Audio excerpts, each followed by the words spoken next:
I feel so happy that Gabby went before me because she didn't have time to figure out computer tech issues. But in an hour or so, they figured them out for me, so I don't have to write on the board as much, so I'm very happy and thankful for Gabby going before me.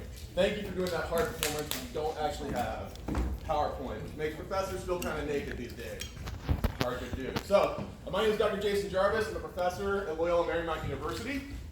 I'm old. You can tell that by kind of the white hair, which is not my style. It's just kind of what's happening to me. I'll tell you, if you have a kid, it's going to be a lot worse. That's where a lot of mine came from.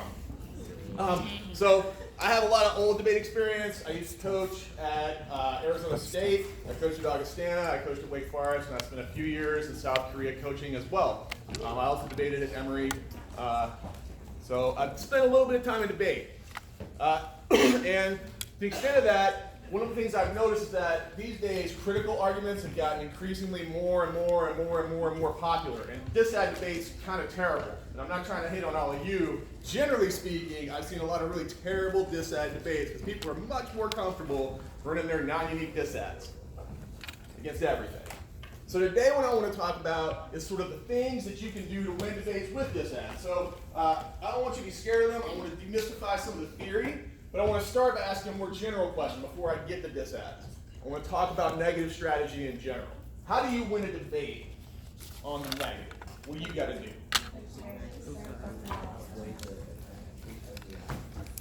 Disadvantages have to outweigh the advantages of the app. That's one way to do it. What else? So you could beat them with dissads, and we'll talk a lot about that. What else? Presumption. Come on, like y'all ain't had no debates. This is the JV varsity lecture, right? Yeah. Some of y'all have won debates. Y'all lost all your rounds? No. You never won a negative round? Anybody? Can't believe that. Who won a debate on the negative? How did you do it? Topicality. Kitty cake. Critiques. Presumption. Dissad. Presumption. Never. I've never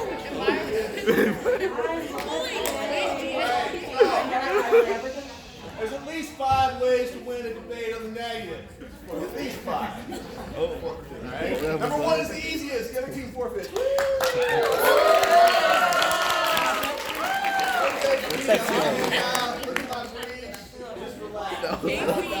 Casey? But that's not how most of the time happens. It doesn't happen that way most of the time. Right? Other ways to win a debate on the negative. Top count. They have a bad interpretation. You spent a bunch of time listening to how to do that, right? How we went on T, listen to what Gabby said. Third, critiques. Philosophical assumptions. They make an assumption, that assumption is bad, they deserve to lose. The securitization critique is the one that you have this year. I'm not going to talk more about that. That's at least one example of a type of critique that would be relevant to this year's topic. However, as was pointed out yesterday, dissads maybe have a bigger role in this year's topic, because this year's topic is literally talking about things that happen almost every day. Like, I showed up here, I literally had looked at the topic the night before, and I already had 5 case ideas because I watched the news. Wow. Right? So if I was y'all, for example, I'd be running non-lethal weapons to Hong Kong, because we ship them there so we can beat down protesters. That's bad. Although, I'm wearing a Chinese football jersey, so I don't want my wife to hear me say that too loudly, because she's from China. At the same time, that's pretty good affirmative. Egypt, Saudi Arabia in the news every day, Israel in the news every day, North Korea in the news every day. If you want to be ready for this topic, you need to read and watch the news. And don't watch that opinionated domestic news crap. Watch stuff like the BBC. I don't really care about Donald Trump's latest tweet unless it's relevant to one of those topics. Otherwise, you don't care. Democrats, Republicans, whatever. What's going on? It's about the policy. So that brings us to the other ways to win debates this year. You need to be a news junkie on this topic. Your critique may help you in a lot of topics, but this ain't the year for that. That doesn't mean you can't win debates with critiques, but teams who are debating the heart of the topic are going to be the folks who are up on the news. Sorry. It's just how it's going to have to go. So my advice to you is every day, go to the BBC website, go to international news websites, get beyond the everyday mudslinging of American politics and look at what's happening out there. British news is great. Most of these countries have their own English language newspaper. South Korea has 2. Do you know what they are? No. Look them up. Korea Times and Korea Herald. Everyday English language news published about South Korea and the region. That's an interesting source to look at. Taiwan does that. The South China Morning Post is published out of Hong Kong. There's lots of English language press that is not all about being angry at Democrats and Republicans. It's talking about these issues, and you want to start looking at some of that. And those websites are mostly free, so I'm not even saying you got to spend money to do this, right? But you should look at them, because the other two ways to win on the negative are counterplans and disadvantages, and that really means disadvantages. Because counterplans are important. I'm not going to spend a lot of time there. I'm going to spend a little bit of time right now talking about that. But ultimately, you need to figure out either how to outweigh the affirmative or to solve their problem better and have an advantageous way to do that. Which means we're looking at counterplans and disads, and in particular, we're looking at net benefits, which brings us to disads. Everybody clear? Yeah. Cool. I want to talk briefly about counterplans. This is the only thing I have to say about counterplans. Tomorrow, if this is not clear, somebody else is going to explain this to you. But write it down. You need to know it today, so when you see the lecture tomorrow, it makes sense. Hearing this multiple times will help. First, be smart about how you run your counterplans. Do not run disads that link to your counterplan. Unless you're running like 3 counterplans, in which case you're going to have a different theory discussion.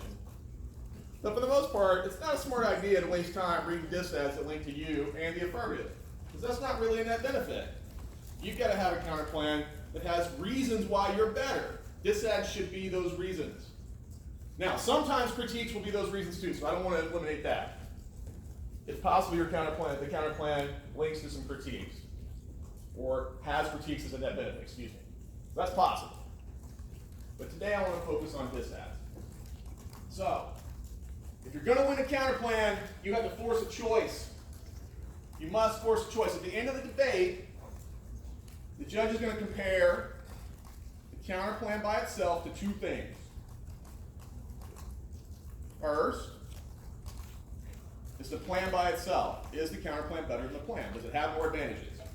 Which means, like, is it vote? Are there disads that link to the counterplan, that link to the plan, that don't link to the counterplan? Things that the counterplan doesn't have.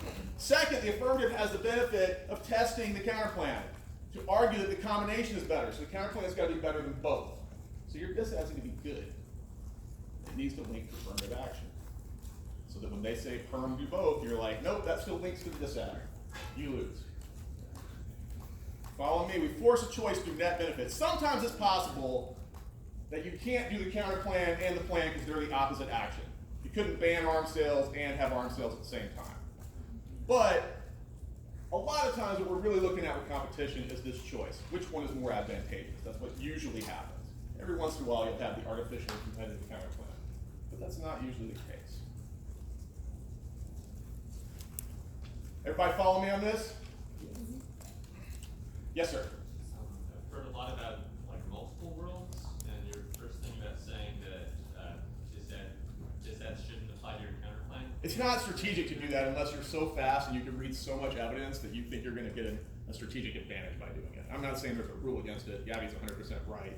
You could argue there's multiple worlds, blah, blah, blah, blah, blah. But that makes it more complicated for you, right? And so if you've got the evidence, if you think you're that sophisticated on the theory, great.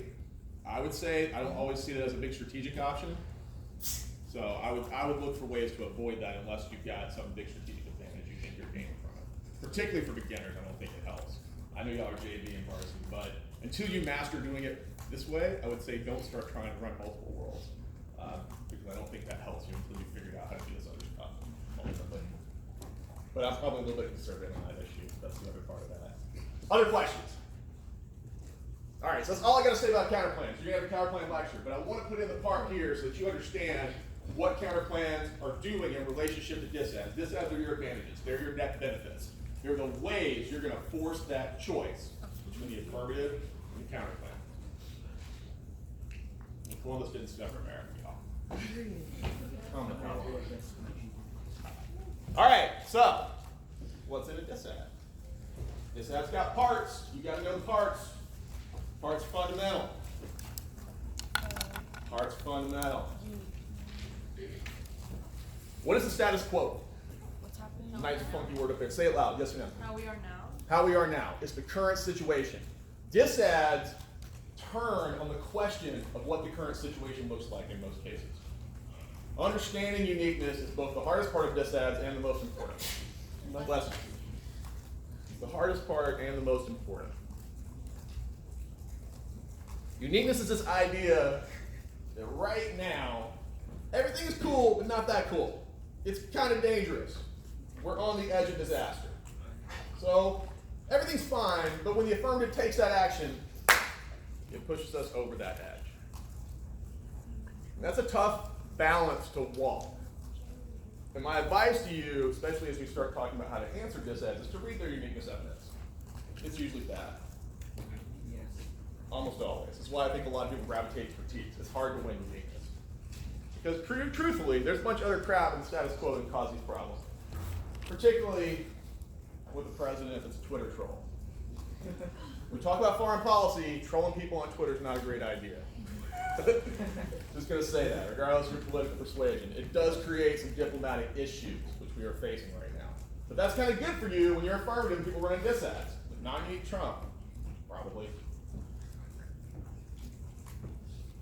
So, you got to win the status quo is stable. Second, bless me. Anybody else? Let's face the lecture where everybody gets to sneeze. No more. You can sneeze. Link. How does the plan cause the disad? What's the trigger? The more specific, the better. And what I want to impress upon you today is you need to have a coherent story. People that win disads have stories. They can explain to you, the plan does this, and then this happens, and then that happens. And here's how we get to that awful nuclear war that we're going to help you avoid. Part C, almost always skipped. Put a big star on it. Almost always skipped. And that's not necessarily strange in the 1NC shells. 1NC shells frequently omit internal links with the assumption that when the 2NC or the 1NR goes forward to this ad, that those things will be filled in. But what is the story? What's your scenario? People that can tell this story, if you're not doing anything else with your prep time, if you plan to go for a disad, sit down and write out a quick paragraph that explains what happens from beginning to end. You're going to need that in your overview when you extend a disad. If you don't know it, that's all the more reason to write it. Obviously, you can adapt it as the debate develops, but take 2 or 3 minutes, write that overview. What would you want to say in a 2NR or the 2NC? Think about it. Internal links matter, because that's the kind of stuff the judge will talk about at the end of the debate. Well, yeah, I'm not sure about this part of the debate, but this story was really clear. I'm pretty certain about the scenario. Impacts. People take this for granted. I want you to think about analyzing impacts in 4 different ways. 4 ways we can analyze impacts. This is on the affirmative or the negative. All right? Arguments for or against your impacts, at least 4 different ways. First is size. Size of the consequences. Second is scope, which is sort of like size, but I'm asking how many people are affected, who is affected. So not just sort of the size of the impact, is it a big war or a small war? How many people will be affected? Is it a particular group of people that will be affected? Will it be a regional conflict? We're talking about a war. Is it a global conflict? Which nations? The severity of it? Sometimes the severity is different. If you're close to the bomb blast of a nuclear weapon, it's really bad for you. If you're 1,000 miles away, it'll take a week or 2, but don't worry, the fallout's coming. Not the same impact, both bad. Speed. Maybe those impacts that you have happen first. They're quicker, so we got to worry about that now. Maybe there's a time frame difference. I want you to think about analyzing all that, particularly, this becomes not important necessarily as much in constructives. When you get down to late rebuttals, this sort of analysis is the kind of stuff judges vote on. Our impacts are bigger, they're faster, they're more certain, this group of people is more important because it's a larger group, et cetera, et cetera, et cetera. That level of analysis is going to bring you to victory. People that aren't doing that tend to lose these debates. Questions about the structure? Yes, ma'am. For the last bullet point for the impact, wouldn't it be the same as like magnitude, probability, time frame? Yep. I just use different words. But that's 100% correct. Yes, ma'am. Can you explain internal link a little more? Sure. Internal links are all the sort of things that connect the scenario together. So if you say there's going to be a war, who fights who? What makes them want to go to war? So it's not just like, oh, we're going to have a nuclear war. Well, really, how? If I I say to you, like, there's only been one nuclear war in history. Why is China going to start a nuclear war over Taiwan? And you're like, because this card says so. Why does that card say that? What's the story? So the internal links are all those little connections. You should think of the disk as like a chain. And as an affirmative, you're trying to pick apart those little pieces of the chain. As a negative, you want to be able to tie that all together so that it sounds. So when the judge is voting, they want to feel confident, like, I know exactly what your story is on this disk. And I'm going to give you some examples here in a minute, so come back to this question if it's not clear. You just stretch. Yes, ma'am. Can you explain the very last, so again, the impact? Sure. The size of the majority? Yeah, so think about who's being affected, like what group of people. Would it just be, let's say, only debaters? Is it only debaters in Los Angeles? Is it debaters everywhere? How fast will those impacts happen? How severe will they be? You get a little, like if I say that like pizza made everybody sick, well, how sick did it make you? Was it just like a little sick? Were you out for the month? Did you miss the whole workshop? Severities, those are not all the same thing. All right, so just think about the details and be able to map that out. So when you're telling the judge at the end of the debate, both of this, here's the story, here's who's all these people affected, here's how that happened, and here's why it's a better story than the affirmative. Basically, these are arguments you can make without cards, which matters in rebuttals. So, I'm going to give you some examples. Amazing artwork to help you understand stuff. Yeah, I'm here for you.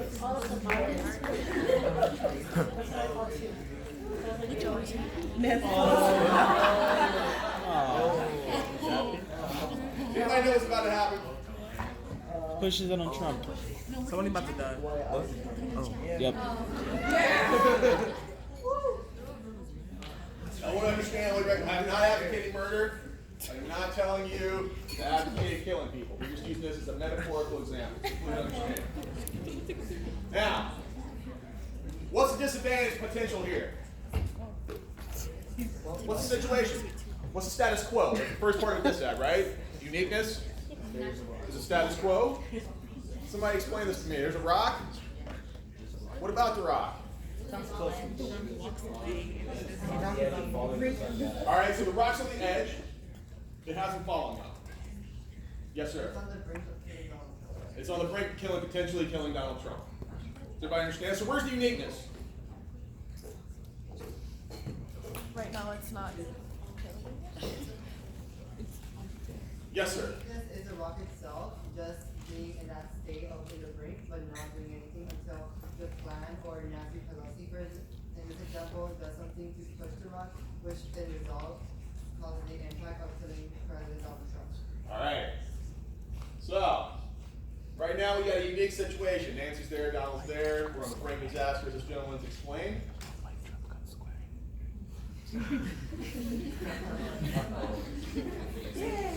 All right. I mean, is it a death? Nancy's just wandering along, wondering why she hadn't started impeachment, feeling kind of dumb, and then just stumbles into the rock. Whoops. Sort of metaphorical is what's happening in Congress right now anyway. So, question then becomes, that's our link. Nancy does something. I want to ask questions about the internal link. The question was asked about that is a very good one. Like, what does that really mean? How do we know the rock's going to fall? Gravity. How do I know she's pushing it hard enough? Is it a heavy rock? I mean, it's bigger than the person, so. It is bigger than the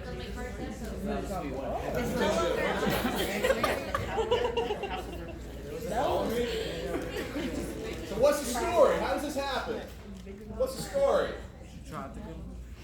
What happens? Somebody give me the story. What's the internal story on this? She wants to be Nancy's walking along, she hits it. How do we know it's going to fall? It's not on the edge. Because Donald's what? It's not on the edge. It's on the edge? The rock is being going over the edge. Yeah. What drags it down? Gravity. Gravity. Internally gravity. We know if the box goes over the edge, it's not going to hover. Right? The scenario will cascade into this fall. Is there enough velocity to kill Donald Trump? Yeah, it is. You're sure? Yeah. How? How do you know that? Well, it's not kill, seriously harm. And that's what we're here At for. least injured. And there At you least go. injured. You might have a limp or something. Truck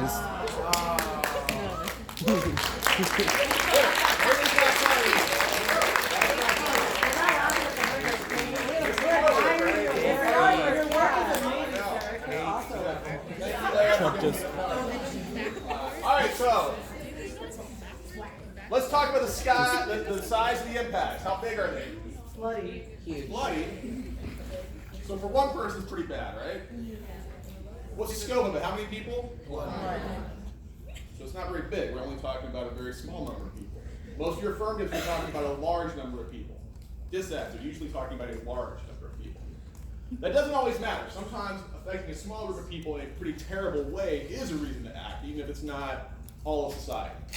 All right? And so that's where the debate comes in about how we make judgments about the sky, the size, the scope, the severity. How about the speed of this? It's fast, right? So once it starts, we're not talking about like days and weeks to think about fixing it. It's like either you fix it immediately or the guy's going to die. Now those are all different based on different disads, and this is where you're sussing out those details. Everybody follow me? Stupid stick figures can be helpful. Sorry, I didn't make it hard. That's good. This is beautiful. I couldn't roll. All right. So I want to review. You don't know this now. By this afternoon, you need to be able to recite this off the top of your head. Structure of disads. Uniqueness is the status quo. What's going on? How are things happening right now? We're on the edge. We're on the brink of disaster. The link is what the plan does to trigger that. The internal link is the stories explained. How does the link actually happen? How do the impacts get triggered? What is this story in this scenario so that you can see the chain of events? And then the impacts of the consequences. Everybody's clear? Y'all are experts now? Yeah, because I'm about to test you. Let's find out. What? How do you respond to dissat?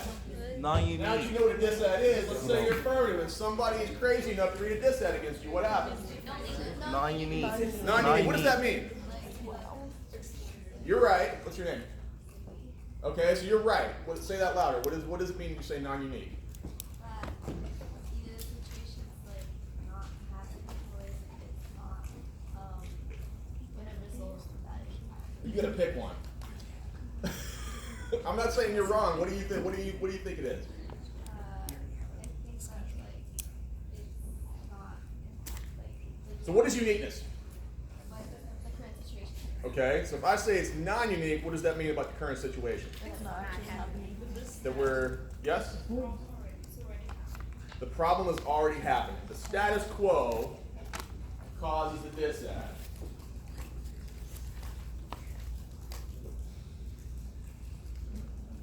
Status quo causes the dissad. So I could say, non-unique, the rock was already falling. Means inevitably he was going to die anyway. It got nothing to do with Nancy. It's not her fault. It was something else. What kind of other things could cause the rock to fall? Earthquake. We're in California. We just had some of these wonderful earthquakes.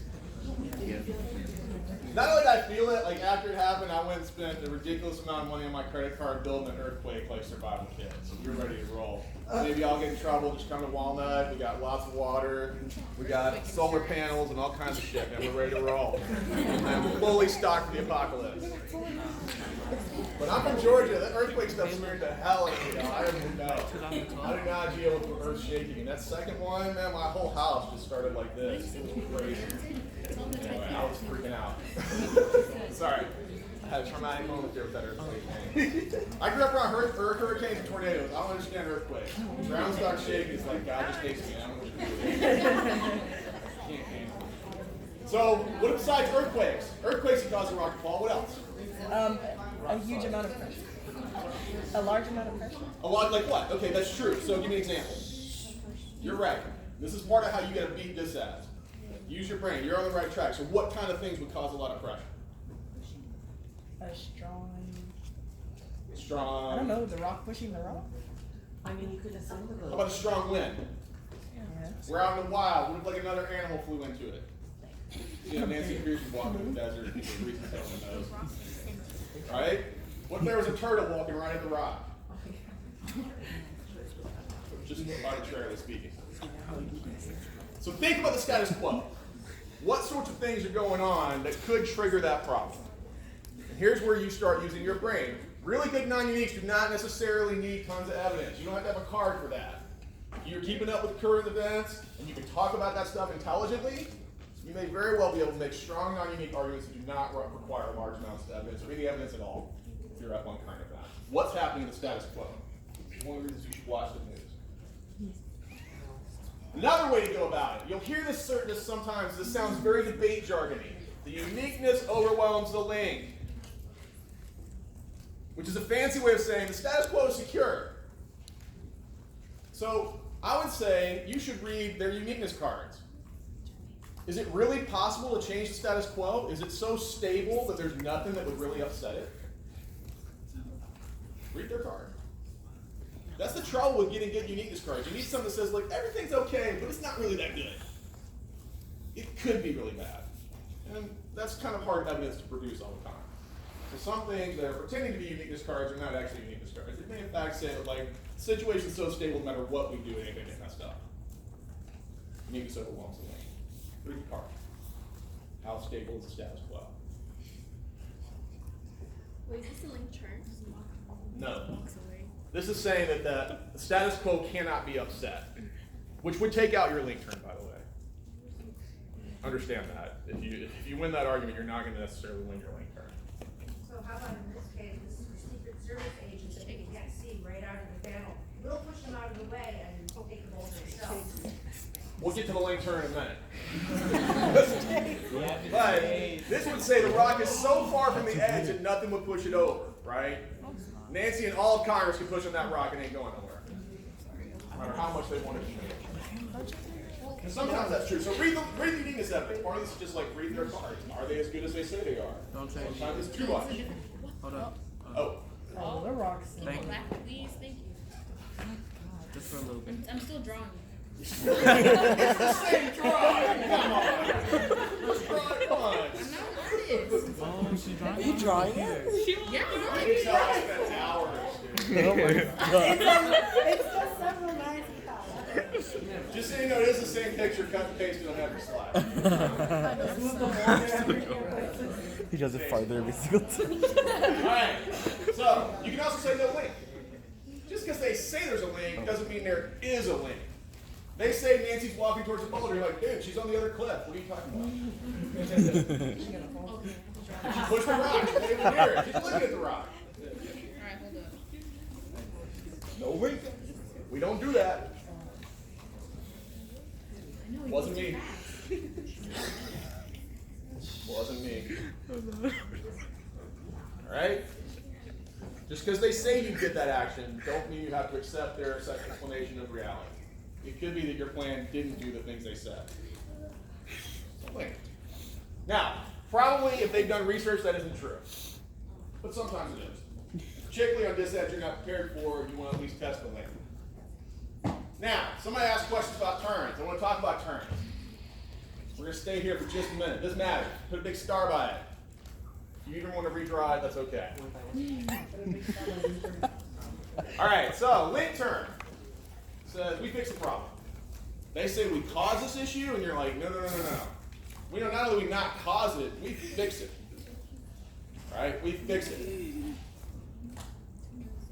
So, in thinking about the example of Nancy and Donald and the rock, we could say, for example, maybe there's a part of the plan that actually required Nancy to warn Donald about the rock before she went walking around up on the cliff.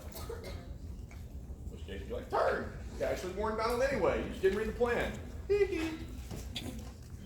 Or something like that. You don't have to make that dumb noise. But your point is that their assertion that you somehow trigger this is not true. In fact, you're fixing it. Smart teams have really good turns, laying in wait for the dis that appear to link to their team, but in fact do not. All right, you kind of make, if you've got great turns, you almost want to make make it look like the dis is perfect for you, so you can invite that dis. You're hoping they run. Now, if that's true, why does the dis have to be unique? Why do you have to win if you're going to win your turn? Why do you need to win that the dis is also non-unique? This is something people have trouble with, and it's bothering you, it's okay. And If it still doesn't make sense, at the end of the day, talk to your lab leader. I'm not saying everybody's going to get it, and I'm not judging you if you don't. But when you want to understand how turns and disadds work, this is important. Yes, sir? To counter the negative argument on the DA of it's on the brink. Okay. So you want to prove it is on the brink or it's not on the brink? It's not on the brink. Why? So then you can prove towards the judge that your plan does not have any correlation with the DA activating. All right. But you also need to prove here that the status quo is causing the problem. Think about your inherency on your affirmative. What is inherency on the affirmative? What does it say? Stock issue. What does it mean? Inherency. It's a description of the status quo. How does inherency describe the status quo? Nobody knows. This is not a trick question. What does inherency say? Y'all JV people. You didn't learn stock issues? Why the problem isn't being solved. Right. Why is the problem not being solved? So, inherency correct means what? What does that mean then? Can you repeat that? Inherency, so it's why the problem is not being solved. That means the problem is happening in the status quo? Yeah. Yeah? Yeah. It's ongoing. Yeah. So so the plan fixes that? Yeah. Okay. You gotta do the same thing with the disadds. If you're gonna argue that your plan fixes the disadd, you gotta prove it's already a problem. Because if it ain't a problem, you ain't fixed nothing. Are you understanding me? Yeah. This is uniqueness. You have to prove the disadd is non-unique. You gotta prove the status quo is gonna cause the rock to fall. Because if you're gonna win, that we get Donald out of the way by telling him, if the rock ain't falling, there's nothing to say. Like, hey Donald, there's this rock, don't worry about it. We got it. He's like, I wasn't worried about it. It doesn't look like it's gonna fall. If the rock is falling and you warn Donald, you just saved his life. So if you don't win, the status quo causes the problem, your warning ain't worth anything. It's like, hi, nothing's wrong. So what? It's not a reason for you to win. Yes, ma'am. What if he walked away? What if you walked away? Yeah. Then that'd be a no link, Okay. right? I'm not walking that way. Nancy's headed this way. No link. Good argument. Yes, ma'am. You said the status quo is not fixing. No, sorry. You said it's not. Read this sentence. Reading is fundamental. What does it say?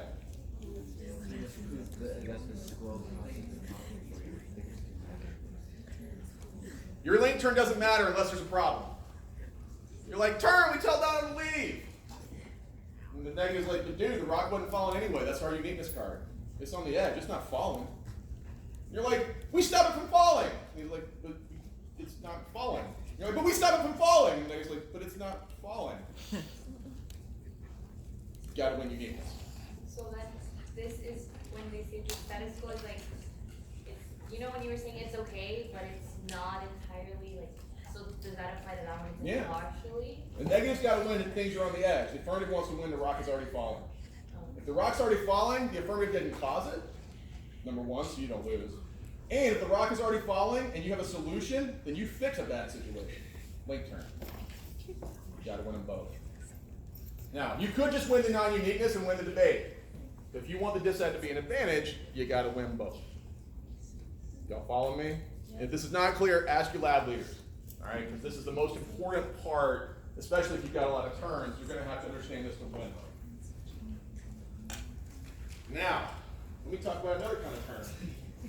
Impact turns. Impact turns. This is 100% true. Y'all start traveling, you're gonna find this out. Oh my God. It's very true. Impact turns. Impact turns. Just like you turn a link, you're like, we don't cause that problem. You'd be like, hey, we caused that problem, and that problem is awesome. Yeah. We love that problem. Bring us more. Global warming, good, baby. That just means we can farm in Canada. Let's go. Canadian corn. Arctic green beans. I love it. Impact terms.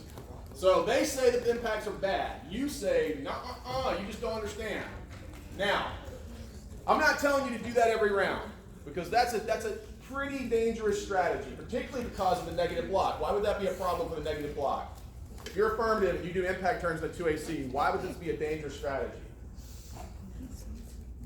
I heard it. Yes. They can, and they have more time to answer it. So if it becomes like who reads more cards about the impacts, you don't necessarily want to be going for the impact turns in the 2AC. You might want to consider saving that for the 1AR and setting it up in the 2AC and being sneaky. But it could be you get a big bad file on global warming good, you've just been waiting for somebody to read it, and you're there. So think about it. Consider the morality of your argument. Is it okay to impact turn dropping a rock on Donald Trump? Yes. I mean, yeah. I understand this is a controversial question for some people. Maybe not really that controversial, depending on your political opinion.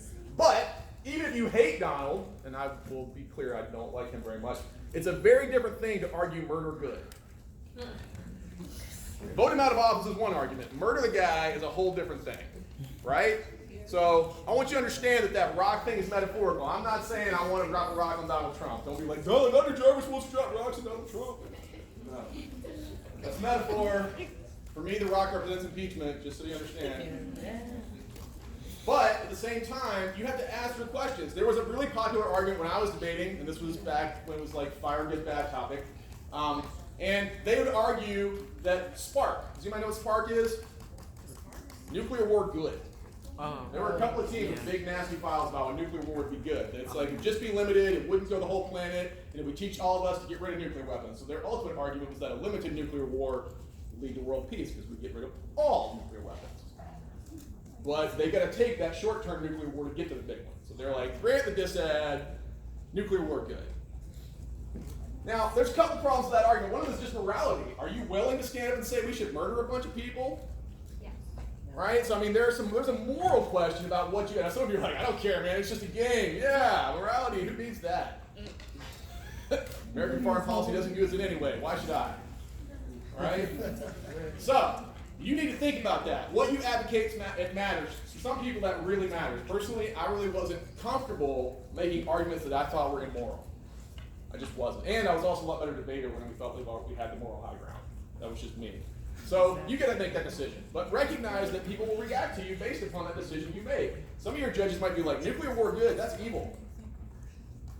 Think about this. I'm not saying it's always a bad strategy, but you've got to think through the implications of it. Do not read non-unique arguments if you plan to do this. You've got to win to this that happens. So you want to extend their uniqueness. You're going to impact turn, you extend their uniqueness. Yeah, we're on the brink. We caused it, baby. We want more.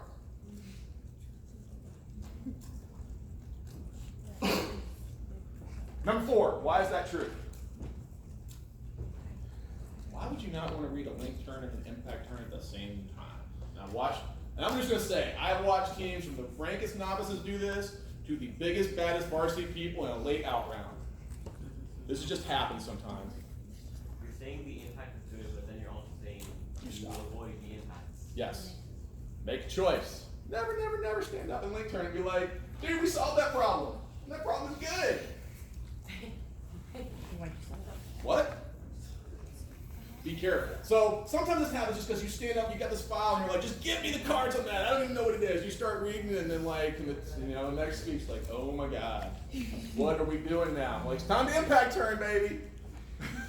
We're doing all impacts. There's nothing left to do. Don't double turn yourself. This happens a lot.